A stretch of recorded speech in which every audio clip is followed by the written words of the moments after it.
يا أيتها النفس المطمئنة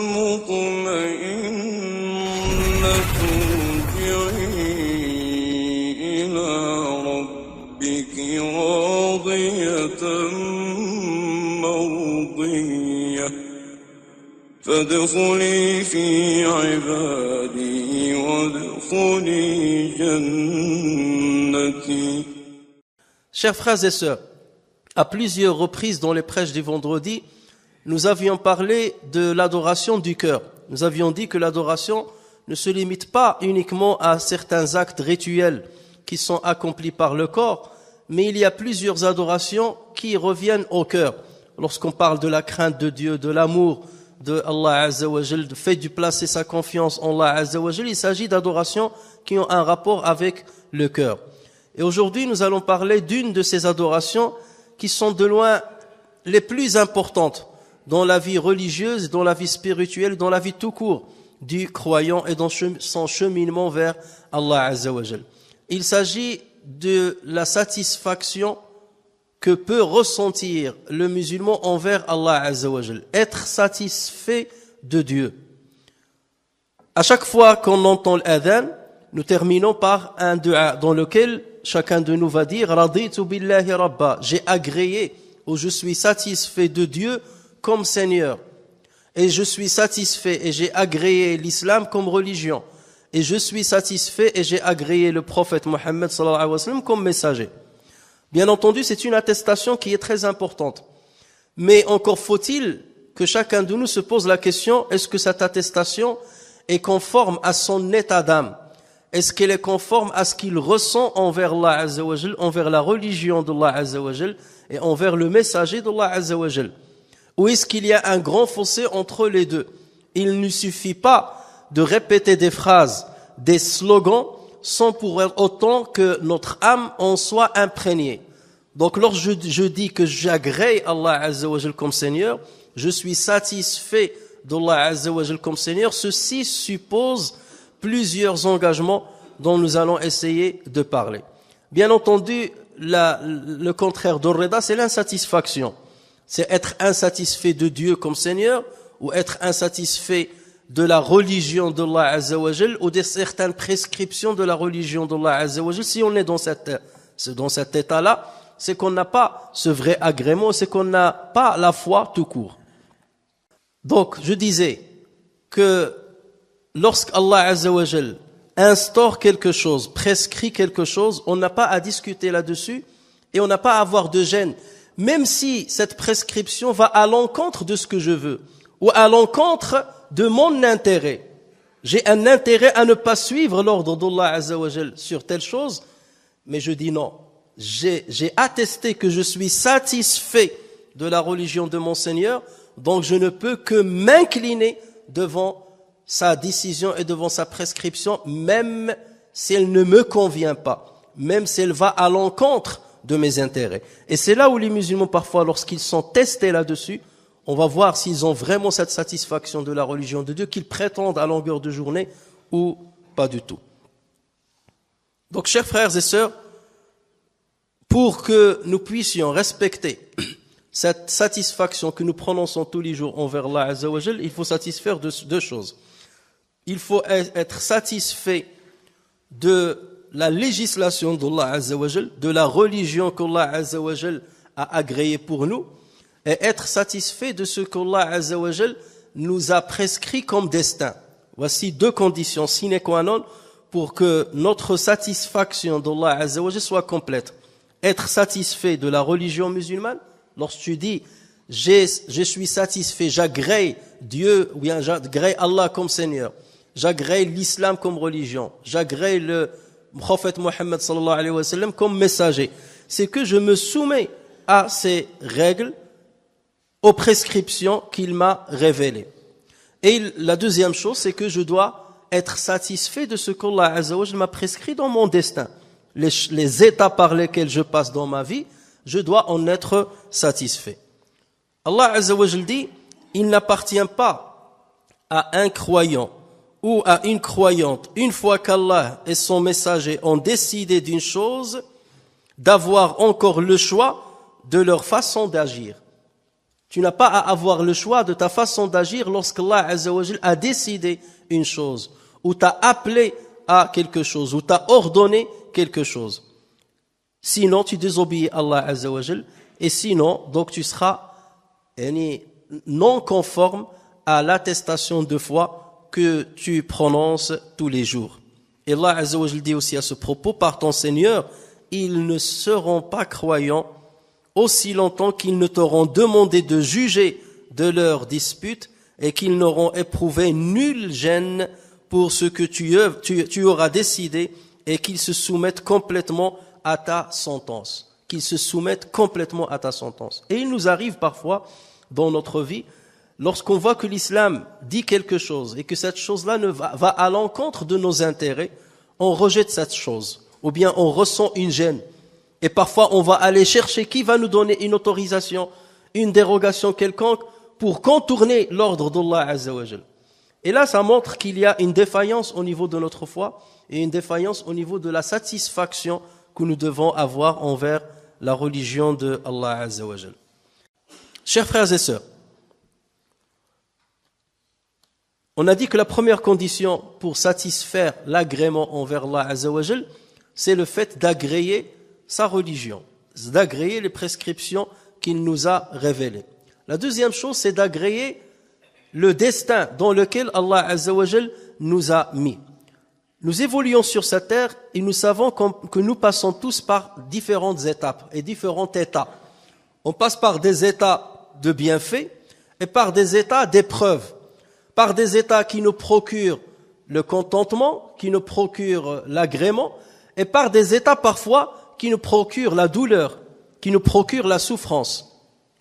Et c'est là où le musulman va être testé sur la satisfaction qu'il a envers Allah tabaraka wa ta'ala.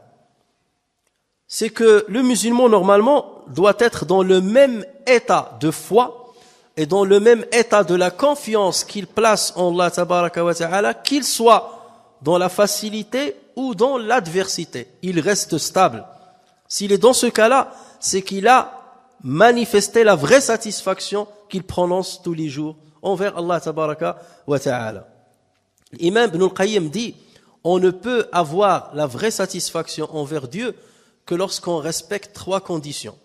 La première de ces conditions, c'est l'égalité du bienfait et de l'épreuve aux yeux du serviteur. Chez toi, l'épreuve est la même chose que le bienfait. Que tu sois touché par un bienfait ou par une épreuve, pour toi, c'est la même chose. Tu es dans le même état d'âme. Ça, c'est la première condition. La deuxième chose, c'est l'arrêt du dispute avec les gens, sauf pour ce qui relève du droit d'Allah Azza wa Jalla ou du droit du prophète sallallahu alayhi wa sallam. Autrement dit, tu es tellement stable que même lorsque tu as des ennemis, même si tu as des détracteurs, tu ne rentres pas dans les disputes parce que tu es d'une stabilité et d'une quiétude extraordinaire. Et la troisième de ces conditions, c'est de ne pas manifester un besoin envers les êtres humains, de ne pas courir derrière les êtres humains pour leur demander quelque chose. Tu demandes à Allah Azza wa Jal. Lorsque tu respectes ces trois conditions, là, tu es arrivé au degré de la vraie satisfaction envers Allah Azza wa Jal. Parce qu'après tout, il faut se poser la question, quel est notre objectif? Quel est l'objectif d'un croyant? Son objectif, c'est de gagner la satisfaction de Dieu. C'est que Dieu soit satisfait de toi. C'est ça ton objectif. Si Dieu est satisfait de toi, c'est que tu as eu tous les biens de l'ici-bas et de l'au-delà. Et l'obtention de la satisfaction de Dieu s'opère de deux manières. Si tu es dans une facilité, si tu es dans un bienfait qu'Allah Azza wa Jal t'a procuré, tu restes constamment reconnaissant envers Allah Azza wa Jal. Tashkurullah Azza wa Jal. Tu remercies Dieu et tu manifestes ta reconnaissance envers Allah Azza wa Jal. Et celui qui manifeste la reconnaissance, et lorsqu'on dit la reconnaissance, c'est pas la reconnaissance seulement verbale, c'est que tu utilises aussi ce bienfait dans l'intérêt général. Tu l'utilises là où Allah Azza wa Jal aime que ce bienfait soit utilisé. Tu as un savoir, donc ce savoir, il faut le transmettre et le diffuser. Tu as de l'argent, cet argent, tu dois le gagner d'une manière licite, le dépenser d'une manière licite et le dépenser à ceux qui en ont besoin et aider les autres, et ainsi de suite. Tu utilises le bienfait dans ce qui agrée Allah Azza wa Jal. Par ce moyen-là, tu obtiens l'agrément de Dieu. Mais lorsque tu es dans une difficulté, tu passes par une maladie, tu passes par une pauvreté, la perte d'un travail, la perte d'un proche parent, qu'est-ce que tu dois faire? Ton objectif doit rester le même. Je veux parvenir à l'agrément de Dieu. Je veux que Dieu soit satisfait de moi. Et parce que je suis dans un état d'épreuve, comment je dois gagner cet agrément-là? C'est en agréant la situation dans laquelle je suis et en patientant devant cette situation. Vous avez des gens qui peuvent patienter, mais ils n'agréent pas la situation difficile dans laquelle ils sont. Ils patientent parce qu'il n'a pas le choix. Il est malade, il patiente, il n'a pas le choix. Mais au fond de lui, il n'est pas satisfait de cet état-là. Il dit, j'aurais aimé être dans un état meilleur. On donne l'exemple de quelqu'un qui n'était pas satisfait de sa maison. Il avait une maison qui était pas mal, mais il n'était pas satisfait. Toujours, il rechignait, je veux une maison plus grande, plus belle, plus ceci, plus cela. Et donc, il a appelé un ami à lui, un agent immobilier. Il lui a dit, vends-moi cette maison. Ma maison, je veux la vendre. Et donc, l'agent immobilier, il a commencé à montrer les bons atouts de cette maison-là, de son ami. Il a dit, voilà, je mets en vente une maison agréable, bien ensoleillée, je ne sais pas combien de mètres carrés, ceci, cela. Et il a commencé à montrer que les points positifs et les avantages de cette maison. Et le propriétaire qui voulait vendre cette maison, ayant vu l'annonce, il a dit, mais c'est ce que je cherche en tout cas. Je suis en train, c'est là où je découvre que ma maison a des bienfaits auxquels j'ai pas prétendu attention parce que je cherchais toujours plus. Et là, il a dit, pourquoi vais-je aller chercher ailleurs alors que j'ai ce que je cherche? Et quelque part, c'est ça la situation d'un être humain. C'est qu'il cherche toujours plus et il n'agrée jamais la situation dans laquelle il est, même si cette situation-là est difficile. Parce que de toute manière, tu n'as pas le choix. Tu patientes, c'est un bienfait. Tu patientes, c'est une bonne adoration. Mais au-dessus de la patience, il y a l'agrément. Tu agrées la situation dans laquelle tu es. Tu dis, si Allah Azza wa Jal m'a prescrit cette maladie, m'a prescrit cette pauvreté, m'a prescrit cette épreuve, je dois en être satisfait. Et c'est là où tu montes dans les degrés les plus hauts. Et d'ailleurs, lorsqu'on voit la vie des prophètes, des messagers, qui sont les êtres les plus proches d'Allah Azza wa Jal, et les meilleurs parmi les êtres humains, nous voyons que dans leur vie matérielle, si j'ose dire, sont toujours passés par des épreuves. Les pires des épreuves que l'on puisse imaginer. Mais ils étaient dans le degré de la satisfaction. Et Allah Azza wa Jal a voulu, par les épreuves qu'il leur a faites, il a voulu les élever vers ce degré auquel ne parviennent que les meilleurs. C'est pour cela que Ibn Qayyim dit, on ne peut atteindre la vraie satisfaction de Dieu que lorsqu'on satisfait trois conditions: l'égalité du bienfait et de l'épreuve à tes yeux. Ils sont pour toi la même chose. Que tu sois dans la facilité ou dans l'adversité, tu es stable dans ton comportement et dans ton attitude. Arrêter la dispute avec les gens et ne pas manifester du besoin envers les gens. Donc ces valeurs que nous sommes en train d'expliquer, chers frères, c'est ce qu'on trouve dans un hadith du prophète sallallahu alayhi wa sallam qui est rapporté par Muslim et dans lequel le prophète sallallahu alayhi wa sallam dit, il n'est pas un musulman touché par un malheur. Il n'est pas un musulman touché par un malheur et qui ne dise c'est à Allah que nous appartenons et c'est à Allah que nous allons revenir. C'est à Allah que nous appartenons et c'est à Allah que nous allons revenir. Cette phrase-là, Allah Azza wa Jal l'a citée dans le Coran lorsqu'il a dit ceux qui, lorsqu'ils sont touchés par une épreuve, disent Inna lillahi wa inna ilayhi raji'un. Donc c'est la phrase que doit répéter le musulman lorsqu'il est touché par un malheur, lorsqu'il est touché par une épreuve. Donc il n'est pas un musulman touché par un malheur et qui nous dit c'est à Allah que nous appartenons et c'est à lui que nous retournerons. Oh Allah, récompense-moi dans mon malheur. Donc tu dis cette invocation. Oh Allah, récompense-moi dans mon malheur et remplace-le par meilleur que lui. Et remplace-le moi par meilleur que lui, sans qu'Allah ne le récompense dans son malheur et lui accorde meilleur que lui. Donc à chaque fois que le musulman manifeste, bien entendu ces paroles-là, elles n'émanent que de quelqu'un qui a de la satisfaction dans le cœur. Sinon, il n'osera pas dire ces paroles-là. Ou bien il va les dire mécaniquement, mais il n'est pas imprégné par leur signification et leur sens. Et dans ce cas, Allah Azza wa Jalla ne lui remplacera pas meilleur que son malheur. Mais lorsque le musulman dit cette phrase-là, et répète cette invocation-là tout en étant convaincu de ce qu'il est en train de dire et insistant dans ce qu'il est en train de dire sans que Allah Azza wa Jalla ne lui donne une bonne situation.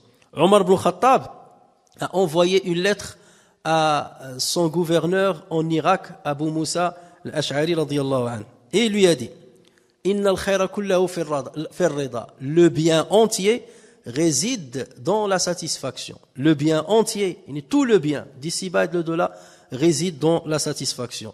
Si tu peux être satisfait, fais-le. Sinon, sois patient. Regardez, 2 phrases. Si tu peux être satisfait, fais-le. Sinon, sois patient. C'est dès là qu'on comprend qu'Omar ibn Khattab est en train de lui montrer que la patience c'est un bon degré, c'est bien. Mais il y a au-dessus de la patience, c'est la satisfaction. Tu patientes dans le malheur, mais le mieux c'est que tu patientes et tu agrées ce malheur-là, tu es satisfait de cette situation de malheur parce que tu sais qu'elle peut être un ascenseur qui te mène vers Allah Azza wa Jal et qui te fera profiter de l'agrément d'Allah Azza wa Jal. Le prophète sallallahu alayhi wa sallam dit à ce propos: si Allah agrée des gens, si Allah aime des gens, si Allah est satisfait de certains gens, il les éprouve. Il les éprouve. Celui qui se satisfait aura la satisfaction de Dieu. Celui qui se satisfait aura la satisfaction de Dieu. Et celui qui sera rebellé, ou celui qui se rébellera, il aura le châtiment de Dieu. Celui qui se rébellera, il aura le châtiment de Dieu. Donc telle est la manière avec laquelle nous devons nous comporter avec Allah Azza wa Jal, et telle est la manière avec laquelle nous devons adorer Allah Azza wa Jal lorsque nous sommes dans la difficulté, autant que lorsque nous sommes dans la facilité. Sa'd ibn Abi Waqqas, ses frères, était un compagnon du prophète sallallahu alayhi wa sallam, et son invocation était agréée par Dieu. Allah Azza wa Jal exauçait toujours ses vœux.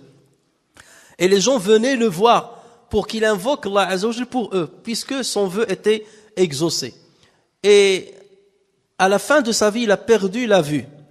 Et son fils lui a dit un jour: cher père, je vois que tu n'arrêtes pas d'invoquer Allah Azza wa Jal à l'avantage des gens, pour les gens.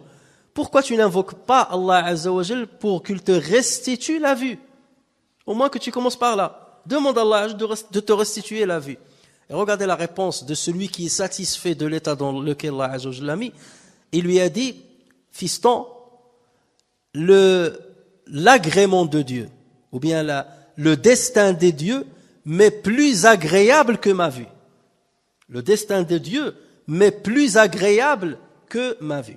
Et on rapporte que Bishr al-Tabari, ce n'est pas l'imam Tabari l'exégète, mais Bishr al-Tabari c'était un grand ascète qui vivait à Cham. Il avait un troupeau de 400 vaches et il avait 100 esclaves. C'était quelqu'un de très riche. Il avait une ferme dans laquelle donc il y avait ces vaches-là. Et un jour, les Byzantins avaient attaqué donc la ville de Cham et ils avaient volé les 400 vaches de Bashir al-Tabari. Et donc les esclaves ont envoyé al-Tabari pour le mettre au courant et il est venu avec son fils. Dès qu'il est venu à sa ferme, il a rencontré les esclaves qui étaient en train de pleurer, lui ont dit: tout est parti, tout est parti, toutes les vaches sont parties. Et Bashir leur a répondu: vous aussi vous pouvez partir, je vous affranchis pour Allah Azza wa Jal. Je vous affranchis pour Allah Azza wa Jal. Et là son fils s'exclama en lui disant: cher père, tu nous as appauvris comme ça. Maintenant on n'a rien, ni les vaches, ni les esclaves. Tu nous as appauvris comme ça. Et Bashir Tabari lui a répondu: écoute fiston, Allah Azza wa Jal a voulu éprouver ma satisfaction de lui. Dieu a voulu éprouver ma satisfaction de lui. Ça veut dire, il a voulu m'éprouver, est-ce que je serais satisfait dans la disette, dans la pauvreté, comme j'étais satisfait dans la richesse. Et j'ai voulu lui montrer, donc de moi, le meilleur de moi. Donc non seulement je lui ai montré que je suis satisfait d'avoir perdu les 400 vaches, mais j'ai libéré et j'ai affranchi les 100 esclaves pour lui montrer que je peux basculer de l'état d'une richesse extrême à l'état d'une pauvreté extrême et rester dans le même état de satisfaction à l'endroit de mon Seigneur. C'est un degré bien entendu difficile à atteindre pour monsieur tout le monde, pour n'importe quel musulman, mais encore faut-il que le musulman au moins fasse un effort pour parvenir à cet état. Et il faut toujours qu'on relativise les difficultés par lesquelles nous pouvons passer, les épreuves par lesquelles nous pouvons passer, en se disant toujours: je dois toujours chercher la satisfaction d'Allah Azza wa Jal, soit à travers la reconnaissance lorsque je suis dans un état de facilité, soit à travers la patience lorsque je suis dans un état de difficulté.